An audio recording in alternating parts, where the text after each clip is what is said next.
ঢাকা তামিলুল মিল্লাত কামিল মাদ্রাসা থেকে উচ্চ মাধ্যমিক অর্থাৎ আলিম পাস করে কৃতিত্বের সাথে সে ঢাকা বিশ্ববিদ্যালয়ে ভর্তি হওয়ার সুযোগ লাভ করে মেধা তালিকায় ভর্তি হয়েছে ঢাকা বিশ্ববিদ্যালয়ের বিভিন্ন পরীক্ষায় সুনামের সহিত উত্তীর্ণ হয়।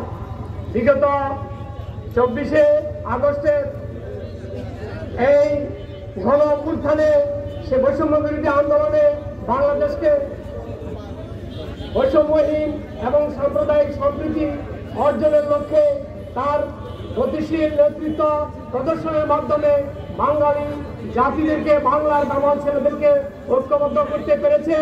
এর জন্য আমি আমার ছাত্রকে আমার অন্তরস্থল থেকে অভিনন্দন জানাই, শুভেচ্ছা জানাই, আশীর্বাদ জানাই।